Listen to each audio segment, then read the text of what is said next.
மாவட்ட நீதிபதி அப்துல் காதர் மதுரைக்கு மாற்றப்பட்டதால் குடும்ப நல நீதிமன்ற நீதிபதி லிங்கம் முன் தற்பொழுது விசாரணை நடைபெற்று வந்த நிலையில் இந்த வழக்கு தொடர்பான நீதிபதி லிங்கம் விசாரணையை அக்டோபர் மாதம் 25ஆம் தேதிக்கு ஒத்திவைத்தார். இதுகுறித்தான கூடுதல் விவரங்களுடன் இணைகிறார் எமது செய்தியாளர் சுரேஷ். சுரேஷ், தற்பொழுது கோணநாடு கொலை வழக்கு விசாரணை அக்டோபர் மாதம் 25ஆம் தேதிக்கு நீதிபதி ஒத்திவைத்திருக்கிறார். இதுகுறித்தான விவரங்கள். வணக்கம் பிரபாவதி. கோடநாடு கொள்ளை வழக்கு மாவட்ட அமர்வு நீதிமன்ற நீதிபதி அப்துல் காதர் பணியிடை மாற்றம் செய்யப்பட்டுள்ளதால் குடும்ப நல நீதிமன்றத்தில் நடைபெற்றது. கொள்ளை வழக்கின் முக்கிய குற்றவாளியாக கருதப்படும் வாளையார் மனோஜ் நேரில் ஆஜராகியிருந்தார். இதேபோல் அரசு தரப்பு வழக்கறிஞர்கள் ஷாஜகான் மற்றும் கனகராஜ் ஆகியோரும் ஆஜராகியிருந்தனர். மேலும் சிபிசிஐடி டிஎஸ்பி முருகவேல் தலைமையிலான போலீசாரும் நேரில் இன்று வருகை புரிந்திருந்தனர்.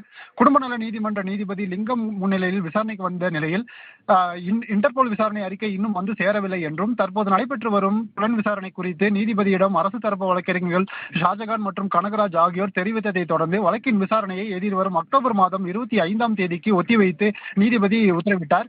இதனிடையே நேற்று முன்தினம் கோடநாடு எஸ்டேட் பங்களாவில் கம்ப்யூட்டர் ஆபரேட்டராக பணியாற்றி தற்கொலை செய்து கொண்ட தினேஷின் பெற்றோரிடம் சிபிசிஐடி டிஎஸ்பி அண்ணாதுரை தலைமையிலான சிபிசிஐடி போலீசார் விசாரணை மேற்கொண்ட நிலையில் கோடநாடு எஸ்டேட்டில் பணிபுரியும் சிலரிடம் விசாரணை மேற்கொள்ள உள்ளதாகவும் தகவல்கள் தற்போது வெளியாகியுள்ளது. பிரபாவதி, தகவல்களுக்கு நன்றி சுரேஷ்.